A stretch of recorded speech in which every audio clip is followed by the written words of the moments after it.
Bienvenidas, bienvenidos, un cordial saludo a la sala virtual de Esta es tu casa, un espacio de diálogo con las y los protagonistas de los hechos a través de una comunicación coherente y clara.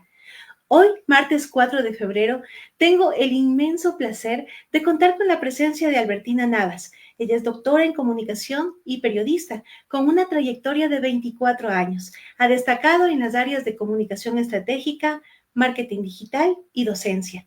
Su enfoque es gestión de la reputación, manejo de crisis y marketing educativo. Ha asesorado a más de 50 organizaciones en 23 países. También ha ocupado posiciones directivas en diversas instituciones y ha contribuido como docente en 32 universidades en el mundo.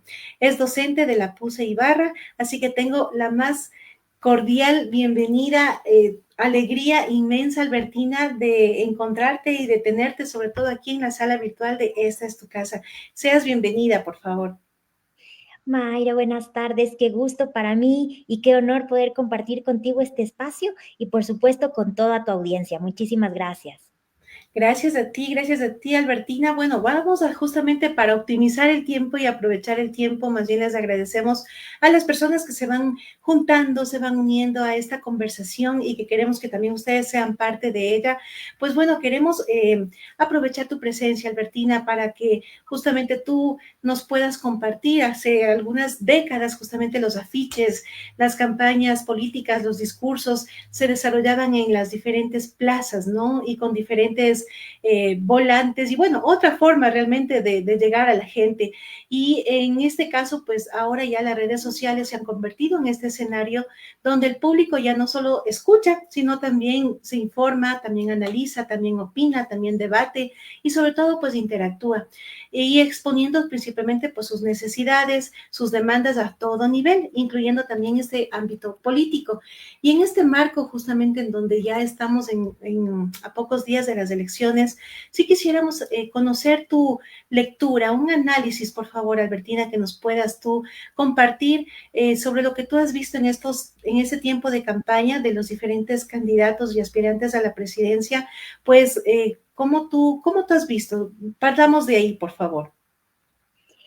Muy bien, bueno, ya vemos desde algunas elecciones pasadas que las redes sociales se vuelven cada vez una plataforma de imagen y posicionamiento relevante en las estrategias de marketing político. Hasta hace algunas elecciones, las redes sociales eran una estrategia complementaria, en algunos casos casi optativa y marginal. Ahora vemos que es uno de los canales primarios para que se comuniquen los candidatos.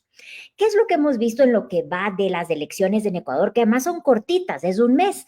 Por eso es que las redes sociales cobran incluso más importancia porque en un mes no te da tiempo de hacer una gran cobertura geográfica en medios tradicionales o de territorio.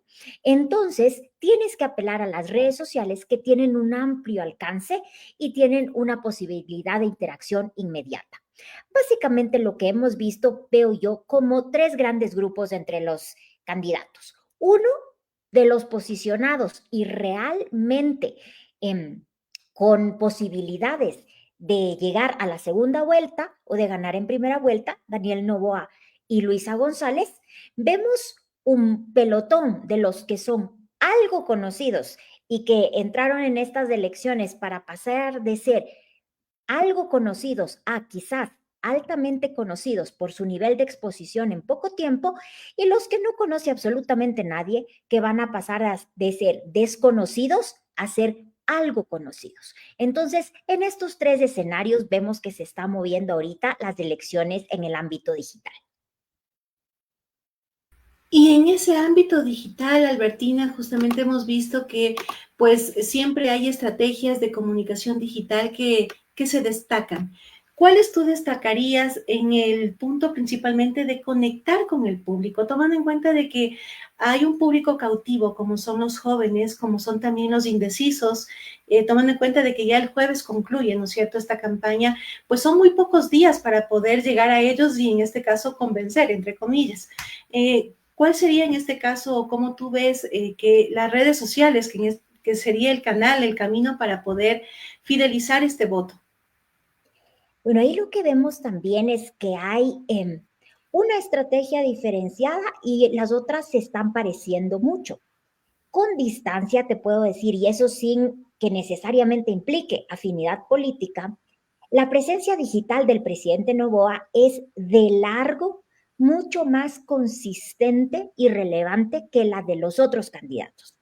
Le saca una ventaja gigante a su inmediata competidora, que es Luisa González. Estoy hablando en términos digitales, es decir, tanto en términos de seguidores como en número de publicaciones, como en engagement. Esto quiere decir en las interacciones promedio que genera cada publicación. Luego tenemos un montón de candidatos que en su desesperación de captar la atención en un tiempo tan corto, empiezan a hacer una suerte de payasos, bufones, con las disculpas del caso, porque es tan corto el tiempo que están tratando de entrar en la tendencia. Pero ¿cuál es el problema de eso? Yo veo dos. Uno, un problema de marca personal. Recordemos que un principio de marca personal es: la gente te ama por una razón y te odia por la misma razón. Entonces, ¿qué es lo que pasa?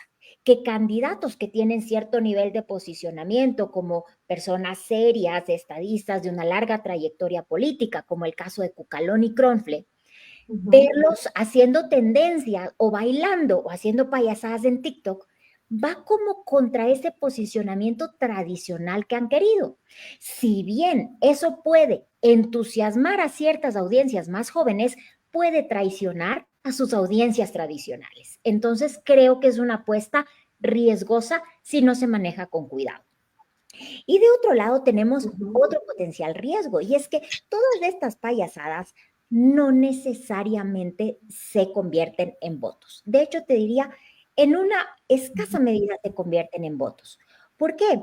Porque para lo que sirven es para elevar el nivel de recordación. Es decir, que yo tenga ese candidato en mi radar y que si ya estaba casi decidido por este, termino de decidirme, o al menos sé que uno que no conocía, conozco. Pero pensar que unos zapatitos rojos, que un cartón, que una animación te haga transitar de la indecisión a un voto afirmativo, creo que no hay una relación de causalidad tan exacta. Y lo que tú señalas es sumamente importante, ¿no? Porque también la gente, los ciudadanos, pues no son tontos. O sea, uno se da cuenta cuando también está tratando de no ser lo que realmente es, y esa incoherencia más bien a veces choca. O sea, entonces también como que esa campaña tiene que estar muy bien percibida, tomando en cuenta de que, claro, o sea, hay formatos, hay formas de conectar, pero sí es importante el no dejar de ser, ¿no? Esa autenticidad y esa genuidad, ser genuino ante todo, para también pues mantener esa imagen, como tú muy bien decías. Y Albertina, ante eso, justamente, ¿cuál sería en este caso, no sé, qué aspectos deberíamos considerar? Y creo que aquí es más que todo el mensaje para la población.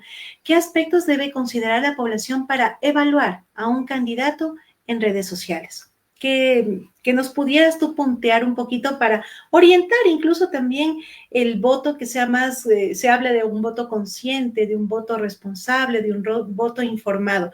Pero en este caso, ¿tú qué aspectos considerarías que sí nos van a orientar un poquito más para dar un voto pues más consciente? Creo que aquí son muy útiles las referencias de marca personal. Cuando uno hace estrategia de marca personal, se fija en varios pilares. El primero es la personalidad estructurada. Es decir, uno no puede comunicarlo todo en tiempos muy cortos y puede apelar máximo a tener entre 1 o 3 mensajes en los que se pueda posicionar a una persona. Entonces, pregúntate cuando estés frente a un candidato: si me tocara definir a este candidato o a su propuesta de trabajo en 3 palabras o 3 ejes, ¿cuáles serían? Si no estoy en capacidad de responder esa pregunta, significa que o el candidato no ha tenido suficiente exposición, o que su mensaje o su discurso no son claros. Esa ya sería una primera alerta de que ahí la estrategia está débil. Una segunda pregunta que tenemos que preguntarnos es: qué ofrezco, pero qué ofrezco en términos comunicacionales. Es decir, puede ser que yo me ría de una tendencia o de ver al candidato bailando o de verlo haciendo un sketch, pero ojo, quiero un asambleísta que baile, que haga un sketch o quiero un asambleísta que legisle. Entonces, ojo, no caigamos en la trampa de la emocionalidad inmediata de que porque me parece ahorita muy simpático lo que está haciendo, piense que ese sea el mejor perfil para el cargo al que está apostando. Tercero, es muy importante también ver la reputación digital del candidato. ¿Qué es la reputación digital? Es una suerte de saldo o balance entre la huella y la sombra digital. Y para eso les invito a hacer dos ejercicios clave. Pongan el nombre de candidato en Google y también pónganlo en ChatGPT y miremos cuáles son los primeros resultados que nos dan estas plataformas. ¿Por qué? Porque esa es la historia digital que se está contando del candidato. Y es importante, si bien los candidatos hacen un gran esfuerzo porque se vea solo lo positivo, hay una cierta huella que no se puede borrar. Entonces, es importante tener un poco de perspectiva histórica digital de lo que dice cada candidato. Cuarto, plan de acción. ¿Podemos percibir o de alguna manera identificar que hay una estrategia? Es decir, que el candidato parte de un punto A y llega a un punto B y está haciendo acciones consistentes con eso o no. Por ejemplo, a una candidata que está un poco débil en este aspecto es Luisa González. Si bien ella tiene una gran estructura política y un discurso partidista que es consistente, por ejemplo, visiten su Instagram y es demasiado el cambio visual y de contenido de esos posts. Partimos hasta hace un mes de ver unos posts muy tradicionales, muy al estilo de su partido, a otros que tratan de empatizar, incluso haciendo emojis y gestos, y a otros en los que claramente, como tú bien decías, no es tan creíble, no es tan verosímil, es muy distante de la persona a la que veíamos hace un mes. Entonces siento a ratos que da patadas de ciego en las redes sociales. No digo políticamente necesariamente, pero en las redes sociales. Y finalmente, un último aspecto que hay que evaluar es la analítica, es decir, es clave que los candidatos vayan reaccionando y vayan de alguna manera adaptándose a la forma en que es recibido su discurso. Entonces, por ejemplo, ¿cuál es una mala señal? Que un candidato se enganche a pelearse con la gente en las redes sociales. Eso es justo lo que no queremos. Si la red social que te da un cierto filtro para poder detenerte un minuto a pensar antes de escribir una respuesta. Si no lo hay, imagínate lo que esa persona podría hacer en Carondelet o en la asamblea. Entonces, fíjate mucho también en cómo están los indicadores de interacciones y lo que se llama en redes sociales sentimiento, que es la actitud de la audiencia frente a lo que yo publico. ¿Es positiva, negativa o neutra? Y si es negativo, ¿cómo reacciona el candidato? ¿Responde? ¿No responde? ¿Responde bien? ¿Responde mal? ¿Alienta la pelea? Ahí tenemos otra gran pista para ir formando nuestro criterio respecto a los candidatos. Perfecto, Albertina. Yo creo que, bueno, estos como tips que tú nos estás compartiendo nos permiten en todo caso armar de mejor manera pues nuestro criterio también a la hora de votar, ¿no? Yo creo que si hay un poco de incertidumbre, es entendible, creo que también ha sido un tiempo tan corto y hasta cierto punto también mandar como que lean los planes de trabajo, creo que se cumple muy poco, o sea, pero sí, en este caso el llamado es tal vez no a leer todo el plan de trabajo del candidato, pero sí el tema que tal vez a mí me interesa, que con el cual yo me identifique, qué sé yo, en temas, por ejemplo, de el empleo, qué es lo que va a hacer tal candidato en torno al empleo, cómo va a manejar el tema de la productividad, de la atracción de inversiones. Ese tipo de pautas también pueden en todo caso sintetizar un poquito más lo que como ciudadano me interesa, ¿no? En el tema de seguridad, por ejemplo, porque sí, o sea, ahorita al menos vivimos una etapa en la que también la falta de lectura es realmente preocupante y la gente pues muchas veces ya nos conformamos a veces con leer nada más los tweets, pero la invitación también aquí es a darnos el tiempo para que también esa reflexión, incluso familiar, pueda ser mucho más argumentada.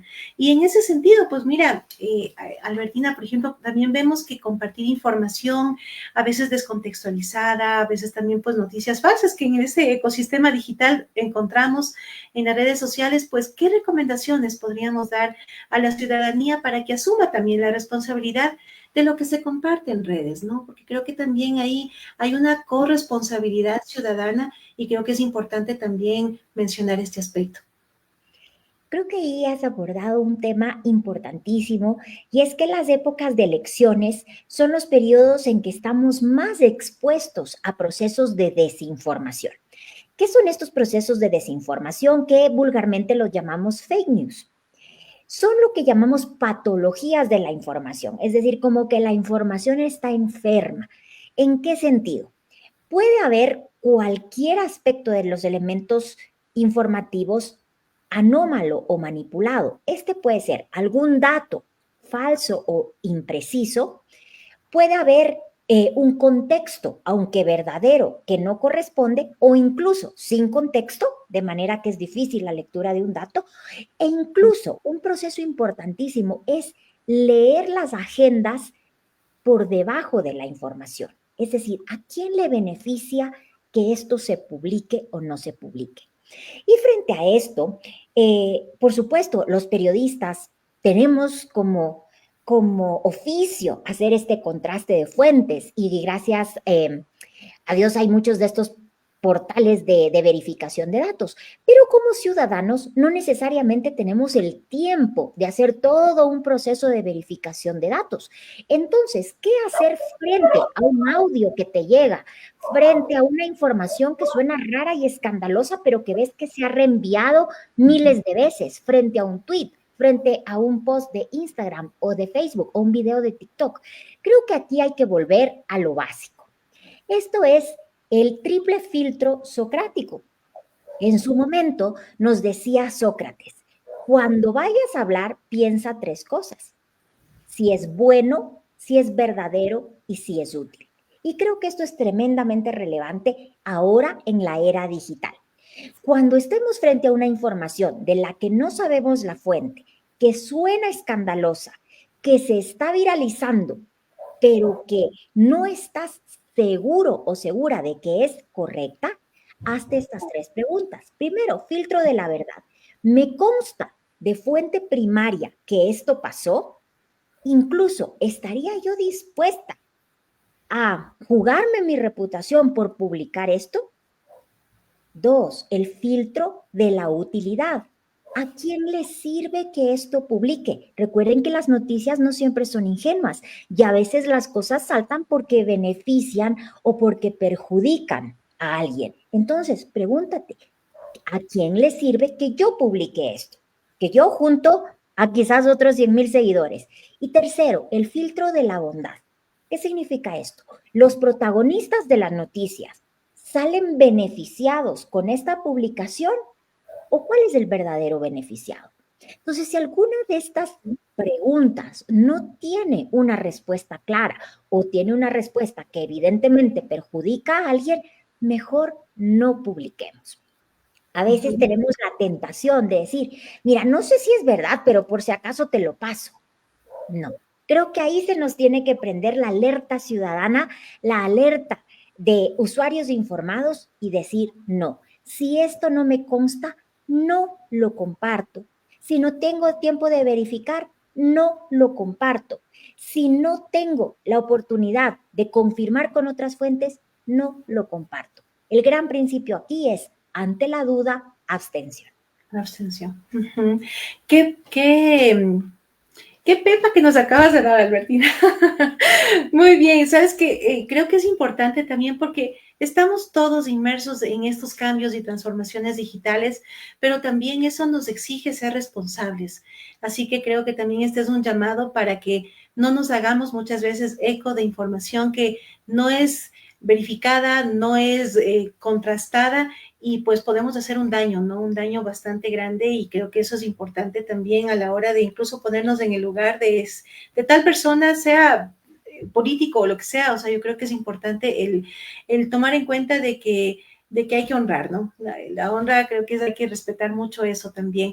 Y antes de pasar a una pregunta, sí quiero compartirte unas inquietudes que nos están dejando aquí las personas que nos están acompañando para también pues contestar a sus inquietudes y les agradezco inmensamente por compartirnos estas opiniones. Aquí, bueno, nos dice Marcela Rosero. Marcela, muy buenas tardes, gracias. Me gustaría que se pueda analizar la avalancha de TikToks del presidente, que muchas veces se alejan de lo que como ciudadanos vemos día a día. Estupenda pregunta, Marcela, y me encanta el enfoque. Fíjate que en los primeros 11 meses de gobierno, es decir, con un poco menos de un año, el presidente Noboa registraba más de 200 TikToks. Esto significa que hubo meses en que hubo más de 20. ¿Qué tiene? Esto tiene luces y tiene sombras. ¿Cuál es la luz, la parte positiva de ver un presidente muy activo en una red social emergente como TikTok? Que además, ojo, aquí te doy un dato importantísimo. TikTok en Ecuador ya superó en número de usuarios activos a Facebook. Entonces, efectivamente, TikTok en Ecuador es una red social relevante. Entonces, ¿qué demuestra eso? Pues sí, una actitud de querer llegar de una manera consistente a un público más joven que consume información digital. Esa es la parte de luz que decíamos sobre el tema de los TikToks del presidente. ¿Cuál es la sombra de esto? Yo creo que hay dos cosas ahí. Número uno, no todo el mundo está en TikTok. Entonces estás dejando por fuera a un universo de personas que o no consumen TikTok o son personas más grandes que tienen más afinidad con otras redes sociales. Y entonces el hecho de que el presidente haya hecho de TikTok una red social como eje de su comunicación política y gubernamental deja por fuera a una parte importante de la comunidad, que si bien no son electores inmediatos, somos ciudadanos que necesitamos recibir una comunicación institucional. Y lo otro que también pienso que es parte de las sombras de esta presencia excesiva del presidente en TikTok es el tema de que yo le veo haciendo mucho sketch. Y yo eso no lo entiendo. Es decir, yo no entiendo por qué las marcas, los políticos y los empresarios ahora han alivianado a un punto tal la comunicación institucional de convertirse en actores de teatro, de mini teatros, en TikTok o en Instagram. A muy pocos les sale eso bien y natural, pero creo que no es necesario y creo que para una posición de presidente puede estar un poco fuera de lugar. Entonces yo quisiera saber, por ejemplo, en el caso de la crisis energética, no tuvimos comunicación del presidente en la primera etapa, pero sí aparecían TikToks en los que hacía sketches sobre otros temas de segunda o tercera prioridad en la agenda pública. Entonces, creo que ahí sí, yo te diría, Marcela, el presidente ha hecho una apuesta muy fuerte por los jóvenes, lo cual es muy interesante en cuanto a unos nuevos formatos y el uso de plataformas emergentes, pero creo que no puede reducir la comunicación gubernamental a TikTok y tampoco a formatos que lo hagan ver menos serio de lo que su cargo amerita. Siempre ese mix también con los medios tradicionales, con esas nuevas, bueno, las antiguas formas más las nuevas plataformas, pero como que ese mix también siempre va a fortalecer porque realmente se palpa, o sea, la ciudadanía sí lo transmite, sí lo siente, ¿no? Y es así lo que nos comenta también Mariela Pazmiño, que te estoy compartiendo, Albertina, aquí un mensaje que nos dice: los sentimientos de las personas en redes sí dan una idea de la aceptación del candidato. Eso nos comenta Marina. Sí, las redes sociales son muy buenos termómetros de la opinión pública, pero no son la opinión pública. En eso hay que tener claridad. Ni Facebook ni TikTok, que son las dos redes sociales con más usuarios activos en Ecuador, ninguna de las dos representa al 100% de ecuatorianos. Entonces, las redes sociales lo que sí son es una suerte de estudio de mercado en vivo, maravilloso, porque ahí no tienes que ir a preguntarle a la gente lo que piensa, sino que sus propias reacciones en redes sociales ya te dan ese resultado. Es como tener un focus group permanente. Lo que sí hay que hacer es medir, comprender qué dice el número y poder transformar ese número en una decisión estratégica de comunicación. En este marco, uno de los indicadores importantes es el que les comentaba, que se llama sentimiento. Sentimiento es la actitud de la audiencia frente a lo que publico en redes sociales. Puede ser positivo, negativo o neutro.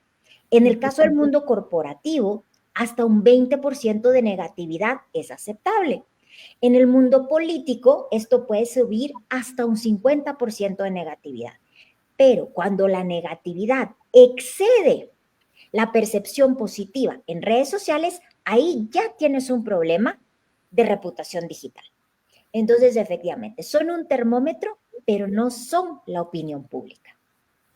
Qué importante marcar eso, ¿no? O sea, porque en verdad es tan distante muchas veces la percepción y no es el mundo las redes sociales tampoco, ¿no? Mira, aquí hay otra que te comparto también, Albertina, si me permites, porque creo que también es importante que se vaya alimentando el diálogo con las diferentes inquietudes que nos van dejando aquí nuestros seguidores, así a quienes les mandamos un abrazo inmenso. Será que pueden estar tomándose un cafecito, pero están con nosotros aquí en la sala virtual. Así que gracias por su tiempo, que es el mejor regalo. Bueno, aquí nos escribe también Miguel, dice, ¿cómo sensibilizar para que los ciudadanos sean más críticos y duros al elegir un candidato? Sí, bueno, esa es una gran pregunta, justamente la que hemos intentado responder en este espacio, y eso es lo que decíamos, ¿no? Primero, la forma más básica es, me dicen el nombre candidato y lo puedo reconocer. Esa ya es una primera pista de cuán claro, cuán expuesto, cuán consistente haya sido un candidato. Segundo, si sí lo puedo reconocer, lo podría identificar en máximo 3 aspectos. Este candidato es 1, 2, 3. 3 cosas principales, porque cuando uno quiere abarcar demasiado, diluye el mensaje y no hay un posicionamiento claro. Otro tema importantísimo es, hagan el ejercicio que les sugerí, busquen al candidato en Google o en ChatGPT y miremos qué dicen los resultados. Un candidato sí puede aportar con contenido que le favorezca, pero no puede borrar su huella digital y su sombra digital, que a veces puede ser negativa. Entonces es importante también ver el histórico. Además de lo que ahorita parece como una persona simpaticísima, sonriente, que abraza a todos, pero ¿qué pasó? Google nos va a mostrar si estuvo inmerso en un escándalo, si fue parte de una noticia negativa. Ahora los periodistas están haciendo un gran trabajo de recoger, por ejemplo, cuáles han tenido procesos penales, cuáles han pagado impuestos, cuáles no. Entonces miremos en estas plataformas también la sombra digital de los candidatos. Y como yo les decía, miremos cómo reaccionan frente a comentarios negativos. ¿Por qué? Porque los positivos no importa, a todo el mundo le gustan y todos les damos like a un saludo o a un comentario positivo. Pero solamente quienes tienen estrategia saben cuándo responder, cómo responder y qué responder. Entonces, fijémonos siempre si un candidato se engancha y cae en la trampa de la negatividad o si usa esa negatividad para buscar visibilidad, pese a que sea una conversación que no aporta a la agenda pública del país. Entonces, ahí les dejo algunos tips para que se vayan fijando un poquito en redes sociales.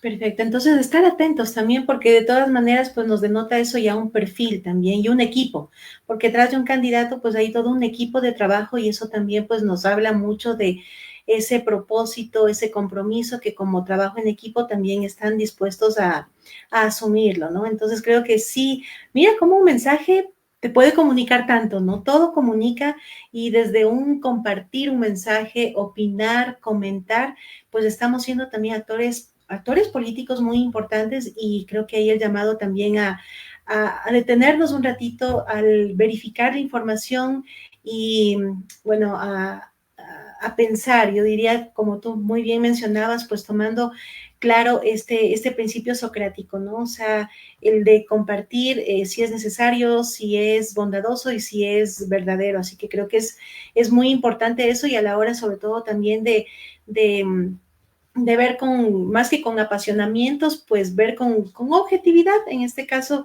cómo se responde, cómo se plantean las diferentes respuestas, en este caso, pues de los candidatos. Albertina, quiero ese tiempo, oye, está volando, pero no te quiero dejar con esta pregunta que me parece sumamente importante, pensando ya un poquito más a futuro. Eh, Hoy por hoy, pues ya las redes sociales son, digamos que el principal medio de consumo de la ciudadanía, tanto por la cantidad, por las horas del día que entra, porque hay buenas cifras y hay estudios que indican que realmente el uso de las redes sociales se ha incrementado, sobre todo en estos últimos tiempos, ¿no? O sea, hay un gran uso en las diferentes plataformas y también la intensidad, la frecuencia, o sea, a veces, pues para hacer cosas muchas veces cotidianas del diario, existe como que ese apego bien fuerte por parte de la comunidad, de las personas hacia las redes sociales. En ese sentido, pues tenemos un potencial muy grande, muy fuerte, pero a la vez también, si no se lo canaliza bien, pues también puede ser contraproducente. ¿Qué desafío debería enfrentar el nuevo gobierno para comunicar no solo la obra, no solo su gestión, lo que está trabajando, sino sobre todo una estrategia de proximidad para con sus electores? Yo creo que no sé, ahí sí me gustaría que tú nos puedas compartir cuál es tu opinión. Bueno, la pregunta estratégica del millón es esa. Y fíjate, sí, es muy importante. Creo que, bueno, he tenido la oportunidad por mis temas de estudio doctoral de seguir a muchos presidentes de América Latina y su actividad en redes sociales. Y he identificado como varios ejes de acción. ¿Qué es algo que he podido observar? Número uno, es muy importante la consistencia. ¿Qué es lo que ocurre? Que cuando a veces son candidatos, son supremamente activos en redes, responden a todos le dan like y luego ganan la elección y desaparecen. Ni un like, ni un comentario, ni un nada. Y eso ofende profundamente a la audiencia, porque tú pensaste que estabas estableciendo un diálogo ciudadano con tu candidato y no recibiste nada a cambio. Entonces, lo primero importante es la consistencia, es decir, que la frecuencia y la presencia en las redes sociales se mantenga una vez ganada la elección o posterior a la elección, incluso si la pierdes, porque estás tratando de construir comunidad. Ujú. Segundo, es importante, hay como niveles de relacionamiento entre los ciudadanos y sus autoridades. Uno primero es la información. Sin duda, es muy importante, pero no podemos reducir la comunicación institucional, gubernamental, política u oficial a lo informativo. Tenemos que ir un paso más allá, que es generar interacción, es decir, efectivamente no solamente decirle, este es el comunicado de prensa, sino, por ejemplo, abrir un espacio para denuncias ciudadanas, para escuchar temas, para proponer algo. Y el tercero y más profundo es realmente hacer lo que se llama diplomacia pública, es decir, someter al escrutinio y al debate público ciudadano en redes sociales un tema que sea prioritario para la agenda pública. No significa que por un tuit vas a cambiar una ley, pero significa que empiezas a abrirte a escuchar más voces y a Ujú. empezar a integrar esas, así como ahora nos hacen preguntas, nos hacen comentarios y eso se va integrando a la conversación, eso integrarlo de forma permanente y seria, no solamente como una novelería, sino de verdad como parte de las voces que se escuchan para tomar decisiones, estos espacios de política digital.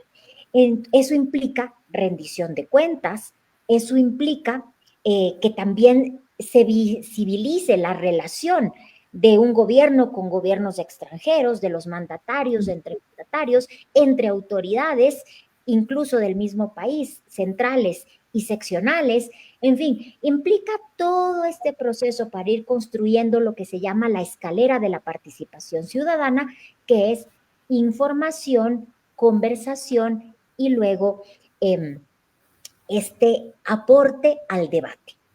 Ujú. No, yo te agradezco inmensamente, Albertina. Creo que nos has compartido mucho conocimiento y sobre todo cuestiones principalmente que las vemos en el día a día, ¿no? Y creo que también estamos a puertas, en este caso, de asumir también una gran responsabilidad. Quisiera que nos dejes tu mensaje final, agradeciendo siempre tu tiempo también. Y agradeciendo a las personas también que nos están acompañando, que nos han dejado sus opiniones, siempre son valiosas porque tratamos también de que no se trate únicamente de escuchar al otro, sino que escuchemos con el otro, ¿no? Ese ejercicio también que se ha aplicado principalmente pues ya a nivel gubernamental, que creo que eso también va a generar esa proximidad que tanto hace falta y que creo que sí existe esa separación visible, la gente se da cuenta y en este caso pues el llamado también a las autoridades para que hagan en este caso de las plataformas, de las redes sociales, un canal, un radar muy importante que les permite alimentar y mejorar su gestión de trabajo también. Así que tu mensaje final, Albertina. Bueno, quiero dejarles con la idea de que lo que hacen los candidatos en redes sociales sí importa, porque es parte de la construcción de su discurso, es parte de la imagen que quieren posicionar y nos da muchas pistas de cómo ese candidato se comporta frente a escenarios hostiles que pueden ser las redes sociales y cómo se interrelaciona con otros actores. Y también recordemos que si bien las redes sociales pueden ser un maravilloso termómetro de distintas corrientes de pensamiento, nunca extrapolemos lo que pasa en redes sociales a la sociedad ecuatoriana. Lo que pasa en X, en Instagram, en TikTok, pasa ahí, en X, en Twitter o en Instagram. No pasa necesariamente en el Ecuador o en todo el electorado ecuatoriano. ¿Por qué? Porque podemos caer en el efecto de la espiral del silencio, que es pensar que lo que piensan o dicen nuestros 25 contactos más recurrentes es lo que piensa el Ecuador. Entonces, acerquémonos a las redes sociales, miremos con ojos críticos lo que hagan los candidatos y sepamos que las redes sociales son un mundo, pero no el mundo. Perfecto, perfecto. Albertina, no sabes cuánto te agradezco. Y bueno, estamos justamente ya a puertas del sufragio que se desarrollará este domingo 9 de febrero. Hagamos que el diálogo reflexivo, no confrontativo, pero sí objetivo, pues sea el punto de equilibrio, para que más allá del voto de confianza que vamos a depositar, pues podamos también asumir con total responsabilidad a fin de que no alimentemos esa confrontación, división y polarización que ya la palpamos incluso en los entornos familiares. Así que dialoguemos con esa escucha respetuosa a la diversidad de opiniones y regresemos a ver nuestros valores, que son estos que nos unen para así volvernos a fortalecer y sacar adelante a un país que tanto potencial tiene para triunfar, ¿no? Esos valores, yo digo a nivel incluso corporativo también, siempre son como que esos pilares que nos permiten regresar a ver para no perdernos, ¿no? Así que, bueno, una buena comunicación siempre, siempre va a ser una buena opción. Y recordemos que el planeta Tierra es nuestro gran hogar. Cuidémoslo por ti, por los tuyos, por un mañana saludable para todos. Yo me despido, les agradezco inmensamente a ti, Albertina, gracias por aceptar esta invitación, a ustedes también por ser parte de este diálogo que espero también haya sido de gran valor, como me lo ha dejado también para mí. Albertina, yo te mando un abrazo inmenso, inmenso, inmenso, y a todos y cada uno de ustedes. Nos vemos este día jueves también con una próxima entrega. Ahí les voy a contar vamos a tener la dicha también de tener aquí a un escritor, docente, que nos va a contar una nueva publicación muy linda también. Así que bueno, ya les contaré eso, pero por hoy quiero agradecerte, Albertina, nuevamente, a ustedes también. Y nos vemos, les invito a que sigan la cuenta de Esta es tu casa en Facebook y YouTube. Y bueno, hasta el día jueves será, Dios mediante, una próxima entrega. Les mando un abrazo inmenso, buen provecho y gracias por todo. Gracias por el tiempo que nos han brindado hoy también al estar aquí. Hasta el jueves.